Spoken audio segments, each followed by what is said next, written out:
What's up, everyone, and welcome back to the Climb the Pocket YouTube page for another episode of Battle in the Trenches, Week 4, Stardom Situm Edition. We are happy to have you here. If you're new and like our content today, we would really appreciate it if you like the video. Subscribe to the channel if you want to come back every single week. Notify, ring the bell if you want to know when our videos drop. Go over to our website, climbthepocket.com. Tons of good articles over there. You can go over there for your waiver wire articles, your start sit advice over there, guys to target in trades, sit, drop, all of that good stuff to help you win your fantasy football championship.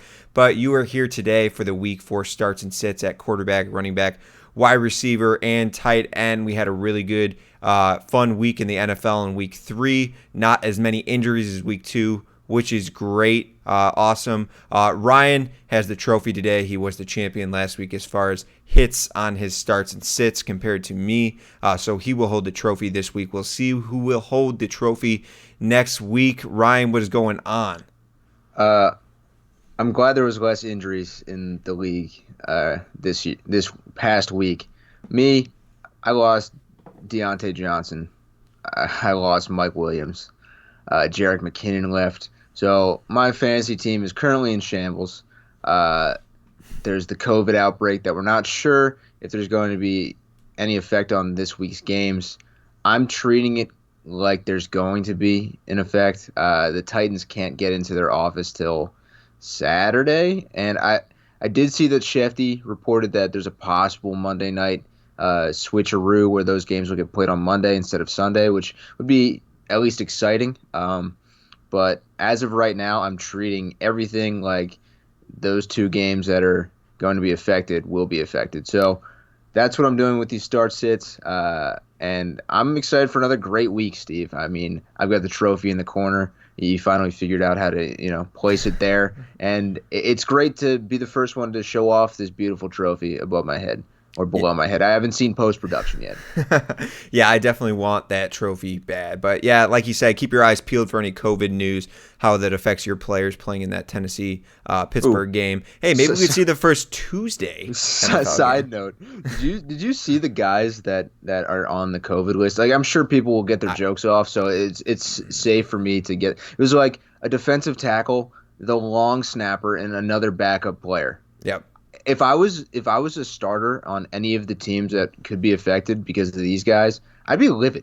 Just absolutely annoyed that the long snapper hit, I don't know, maybe the comedy club late night one night and got COVID and then passed it around a little bit. I'm just annoyed that it could have been an A.J. Brown return game or, Deontay Johnson could be back this week. And I'm probably going to be without both of them. Yeah, we'll see how the NFL handles it. But you can find him on Twitter at Bootleg Fantasy. Find me on Twitter at Steve_CTP. And follow the Climb the Pocket Twitter at Climb the Pocket. Not going to miss that. Good follow on Twitter. But hey, let's get into the starts and sits, the bread and butter. Let's start with the quarterbacks. As always, start with the stardom quarterbacks. I will go ahead and tee us up for the first drive of the game, and that is Jared Goff versus the New York Giants. We saw Jared Goff play a pretty good game, good bounce back game against the Buffalo Bills. They have a pretty good defense, and that game was kind of a small little shootout. Got Cooper Kupp involved, got Robert Woods involved, stuff we like to see, Ryan. And I'm putting Jared Goff back in my lineup against the putrid New York Giants. They are just bad. They're a bad football team. They don't have Saquon Barkley. They're going to be playing from behind. Their defense is bad. This is a team you want to target, and the Giants got to come to LA. I'm going to put Jared Goff back in my lineup for a firm 20 fantasy points this week. Put it on the board right now, and that's a pretty good start for a quarterback. So let's put Jared Goff in my starting lineup. And my second stardom QB is the young gun, Joe Burrow, who's just throwing the ball out of his mind. He's getting better every single day, and they are not straying away from him passing the ball a ton every single game. Going against Jacksonville, their defense is not that great. They made Ryan Fitzpatrick look very good. And, like I said, Joe Burrow's throwing the ball a lot. A.J. Green seeing a lot of targets. Tyler Boyd coming out to play. Some other guys getting involved. So I'm putting Joe Burrow back in my lineup, starting him over some pretty big names this week. So I feel pretty comfortable with Joe Burrow to give me a pretty safe floor this week in Week 4. Who are you starting at quarterback, Ryan? So you touched on my main start here. He's also a big ad in my waiver wire article, climbthepocket.com, free plug. Ryan Fitzpatrick. I'm queuing him up because he's got Seattle this week, and Seattle, for some reason, not good in the air. They let Cam Newton throw for 425 yards. They let Dak throw for whatever it was, 450. There's going to be two outcomes in this game.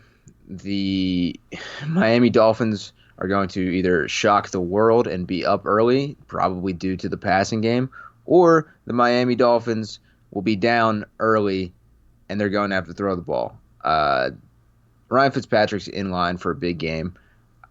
I don't think that they're going to shock the world. Don't clip that part. I fully expect the Seahawks to stomp out the Dolphins, but Fitzpatrick's going to throw the ball 40 times. So he's a great start. I'm also starting Baker Mayfield at the Cowboys.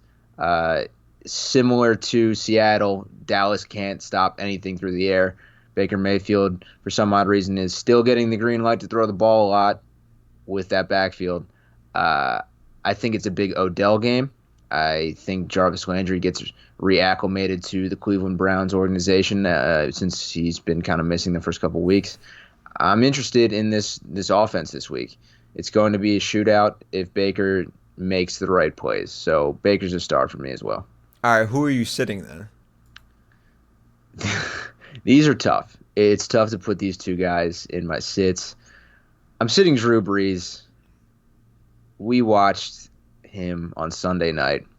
You especially watched him against your Green Bay Packers, and dude, his arm strength is depressing at this point. I'm sure we'll hear murmurs that Michael Thomas could come back this week. He's not going to. I don't like Drew Brees as a play without Michael Thomas. I don't like Drew Brees really as a play with Michael Thomas. It's tough to see how he's played, but that's the nature of the game. Mother Time, whatever. Father Time. Father Time. Tom is a father. Yeah. Well, she's winning. He's winning. The time's winning against Drew Brees. I'm sitting another old man for a different reason.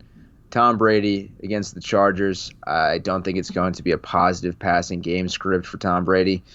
He's pretty solid the last couple weeks as a passer. He's playing the Chargers. They're going to just play a sound game. They're without Chris Godwin this week. I think Mike Evans is still a great play, but I don't think Tom Brady is going to throw the ball a ton. I think it's going to be give the ball to Ronald Jones or Leonard Fournette 30 times total between the two and get out of there with a win. So Tom Brady on the pine. Okay, my first sit quarterback is Ryan Tannehill versus the Pittsburgh Steelers. It's becoming pretty customary to sit most of your fantasy players against the Pittsburgh Steelers. They're a very good defense. Ryan Tannehill has certainly started off where he left off last year, playing very efficient and definitely playing very well, like I said. But I don't like this game for the receivers. If A.J. Brown can't come back, first of all, we don't even know if it's going to get played. Hopefully it does. I'm optimistic. But A.J. Brown, first game back, maybe he'll be limited. Corey Davis, certainly nothing to write home about. Jonnu Smith is okay. But not much going on in this game for Tennessee and a lot of offense. I could see this being a lower scoring game. Tennessee's offense is respectable. So I'm not really looking to add Ryan Fitzpatrick to my starting lineup this week if I have a better option. So I'm sitting, Ryan Tannehill. I'm sitting Ryan Tannehill this week. My second sit quarterback is probably going to be a sit quarterback. We might not mention him every week, but he's going to be a sit quarterback until I see a couple good games, and that's Carson Wentz at San Francisco. It's just kind of depressing and what's going on in Philadelphia, and with Carson Wentz especially. He just doesn't look the same as he has in the past. We know Carson Wentz has the intangibles to be able to get the job done. He's got the talent, but it's just not showing on the field. They're depleted at wide receiver, clearly. Dallas Goedert goes down. I don't like that. I think the best thing they have going for their team is the run game of Miles Sanders. And last week against Cincinnati, they just wanted to trust Carson Wentz to get it done instead of giving the ball to Miles Sanders over and over, which he had a very good game, but Carson Wentz just kind of fell flat on his face. And going against San Francisco, certainly Richard Sherman's not there. They're missing a bunch of their pass rushers. I'm just going to need to see it get done a couple weeks in a row before I can trust him back in my starting lineup. So I'm going to sit Carson Wentz this week and probably each week after, like I said, until he gets it done. Moving on to running back, we're going to start with the sit running backs. I'm going to go with a guy. in Kareem Hunt at Dallas. Kind of linked with your Baker Mayfield play. I could see the Browns being down in this game. I think this game is more competitive than people will give it justice for. They'll say Dallas is going to kill the Cleveland Browns, but I like this game for Odell. I like this for Kareem Hunt. Kareem Hunt he's a big factor in this Cleveland Browns offense. They want to run Nick Chubb and Kareem Hunt all over every team they play. And Kareem Hunt more in the receiving game out of the backfield. He is very efficient. He's getting the job done with limited touches. He's finding the end zone. He's clearly one of the better running backs in the NFL, just slotted in that number 2 running back position on his team. So when he's on the field, when he sees the snaps, he's going to perform like an RB1. So whenever he's on the field in this kind of game where they're probably going to be at a negative game script, or not a negative game script, but, going to be coming from behind, I like that for Kareem Hunt more than I like it for Nick Chubb. Not saying he's going to outperform Nick Chubb, but I think he'll have a very good day in PPR. Moving on to my second start running back, Mike Davis versus the Arizona Cardinals. We didn't know what to expect from Mike Davis coming off that game where Christian McCaffrey got injured. He caught 8 passes on 8 targets, and he comes right out against the Los Angeles Chargers last week, and the Chargers are a tough running back matchup, and he gets 8 catches again on 9 targets, finds the end zone twice, 1 in the receiving game, 1 in the running game. Not that efficient on the ground, but enough to get it done. His involvement in the passing game is enough to keep him in your starting lineups this week. Going against Arizona, this should be a decently high-scoring game. Carolina doesn't have the greatest offense, but they have the players, they have the talent to be able to compete and return points against Arizona, which I fully expect Arizona to score a lot of points in this game. So there could be some garbage time points here for Mike Davis on the dump-offs. DJ Moore I like, but Mike Davis, put him back in your starting lineup, especially if you have Christian McCaffrey on your bench. Keep rolling with Mike Davis as replacement on your team. Who are you starting at running back? Yeah, I've got to go with David Montgomery this week. Tariq Cohen's out for the year. They have to see what David Montgomery is capable of doing as the only guy there. Their offense is going to be different this week. There's a certain well-endowed quarterback under center now, and it's not Mitch Trubisky, unfortunately, because we were both high on him last week. Of course. But Nicky Foles is back, baby. And he, for some reason, has magic. I can't explain it. He doesn't look like he should be a great quarterback, but he does. So they're going to have to figure that out. The offense is going to look much more balanced. Defenses are going to have to actually be worried about Allen Robinson and be worried about Anthony Miller. So David Montgomery won't have his tough sledding that he's had in the past couple weeks and year. So D-Mont firmly in the lineup against the Colts.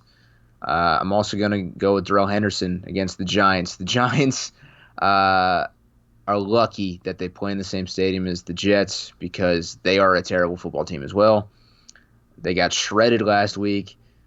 Henderson looked amazing as a Cam Akers team owner. It's tough to see Henderson run so beautifully against a pretty stout defense last week.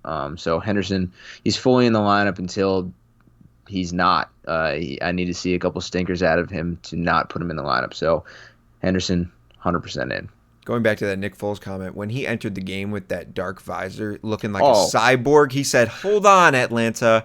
I am going to ruin your dreams just like the first 2 opponents did," and it was magical. I'm just so confused why he had that. I don't know. The next drive he didn't. I don't know if there was just like a default helmet that was just sitting there, and he said, "I guess this one fits, so I'll put it on." He looked like anybody that I've ever made in like Madden 12 as like the My Career mode.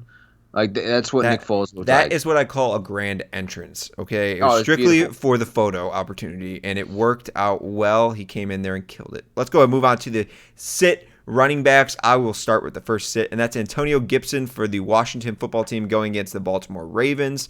I don't like this game for the Redskins. I think they're going to be coming from behind. I think Baltimore is going to bounce back after that tough loss against Kansas City where their offense just didn't show up. Lamar didn't look great. Andrews had a pretty bad game, one of his worst in his career. The running back room is rough to watch. We don't know what's happening there. And I don't think Antonio Gibson is necessarily a good candidate. We don't know exactly what his role is when they're coming from behind. We know he's a good pass-catching back, but We don't know exactly. We like the opportunity where they're in a neutral game script where he's able to run the ball. They're able to get into the red zone, into the goal line area, and able to run the ball. And with him, that's where he's going to muster his fantasy points. And even now, his ceiling isn't that high. We kind of have to see that before we trust him against a really good defense like Baltimore. So I'm gonna put Antonio Gibson on my bench, and I'm also sitting the Tampa Bay running backs, Leonard Fournette, and of course Ronald Jones. Going against the Chargers. Like I said, Mike Davis did well last week, but the Chargers are still a very tough matchup for running backs. And I don't like this for Tampa Bay. I think Tom Brady has a tough game. I think Tampa Bay ends up losing this game. I think their defense is going to play great, but I think the Chargers and then what they got in Justin Herbert, a little bit of magic there with Keenan Allen finding the way. Hunter Henry's still there. Mike Williams there. Austin Eckler, 11 catches. That's great. I think the Chargers squeak by in this one. Actually kind of upset the Tampa Bay Buccaneers, but I'm not starting the running backs. I'm not comfortable in this matchup. Who are you sitting at running back? I'm sitting all of the Baltimore Ravens running backs. That backfield's a mess. We're trending towards J.K. Dobbins and Gus Edwards seemingly being the two guys. Edwards, man, that guy's a beast. Dude, I mean, he's led the league in yards per carry from a running back the last 2 years, I believe. Yeah. He's just efficient. He gets the job done. He's a good running back. He's underappreciated. He's not utilized in the pass game, and he's kind of been the closer for the Ravens. So when they're up a decent amount, he's the guy they kind of go to. So I like Gus. He's going to be a long-term fun play if you've got a deeper bench. I would definitely stash Gus Edwards if he's out there. But Mark Ingram, man, I don't know how to explain what's going on with him, but he just obviously doesn't have the volume he did last year. It's rough because people spent some pretty high draft capital on him, but at this point you can't look at that and determine your lineup that way. He's definitely the lead horse of me sitting out of these three guys because I don't trust his usage. I think J.K. Dobbins is going to be the pass-catching guy, and Mark Ingram got a lot of fantasy points last year from that. So I'm sitting Baltimore Ravens running backs, and I'm sitting Josh Kelley at Tampa Bay. Tampa Bay has some of the best linebackers in the league. Their defense is underrated at this point. I don't think they're appreciated enough as a defense. I don't think it's a game script for Kelley. He's got more carries and I think yards and maybe touchdowns than Joe Mixon this year. So he's been a good play. But this week against that team, I think you can't play him. So I'm sitting Kelley at Tampa Bay. All right, let's get out of the negativity. Start wide receivers. Fire them up. Got to go Julian Edelman at Kansas City. I like what Edelman's been doing with Cam Newton. That offense is a little spicier than it's been in past years. Julian Edelman, we know, had his career high in yards with Cam Newton 2 weeks ago. I love Edelman as a play. He's cheaper than he should be most weeks in daily fantasy. They're going to have to throw the ball against Kansas City. Edelman's their best pass catcher. You got to rock with Jules. I'm also starting both of the Miami Dolphin wide receivers. Like I talked about with Fitzpatrick, they're going to be throwing a lot. DeVante Parker's a slam dunk this week. He goes over 90 yards for sure. And I like Preston Williams a lot as well. He found the end zone last week, and he's starting to kind of bounce back from the knee, starting to get his sea legs. I like P. Willie a lot. He's a big dude, and he should see 5 to 7 targets this week. And with a guy like him who's an athletic freak, who knows what he does with them. So I like those two guys.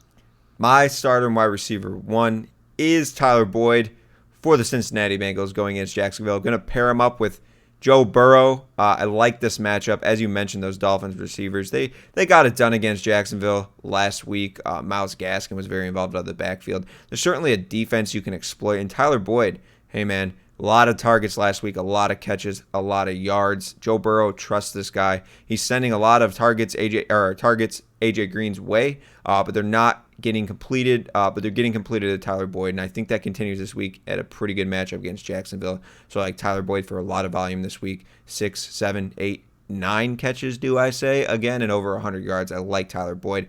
And moving on to the second start, wide receiver, Allen Lazard versus the Atlanta Falcons. This is not just a pivot off what we saw last week where DeVante Adams was out. If DeVante Adams plays this week, I still like Allen Lazard against the Atlanta Falcons. This is a defense you can exploit. These games are always shootouts.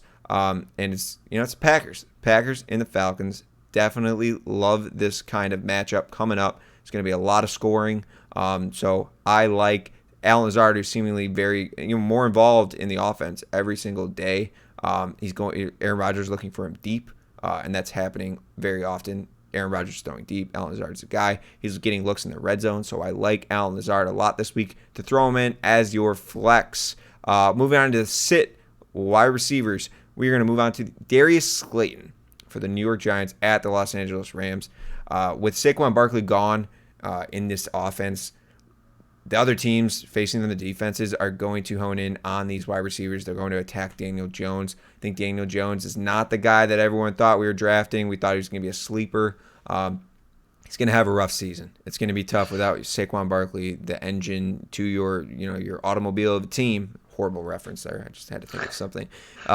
Keeping the engine going. It's gone. Devonta Freeman, Wayne Gallman, Deion Lewis. That's not enough to replace all of which Saquon Barkley brings to your team. And Darius Slayton is going to face most likely Jalen Ramsey a lot of this game, and it's going to be tough for Darius Slayton. He's more of a home run hitter. I just do not like this matchup for Darius Slayton. Put him on your bench until another good matchup comes around. I'm also sitting Anthony Miller. Now, this one was kind of tough because Nick Foles did look Anthony Miller's way in that game against Atlanta, especially when Nick Foles came in, caught a touchdown, looked pretty good. But the Colts are a really good defense right now. They're just giving up the second least amount of points to fantasy wide receivers this year. So far, Indianapolis, that Colts defense is looking pretty good. Anthony Miller, I think, is a guy I want to put on my bench for one more week, and if he shows off with Nick Foles, they clearly have a rapport, then I will put him into my lineup depending on the matchup here going forward. But I'm going to put him on my bench this week and wait and see, and hopefully I have a good asset in Anthony Miller on my team. Who are you sitting at wide receiver? So the Broncos benched Jeff the dump truck Driscoll, and they got Brett Rippon is their quarterback.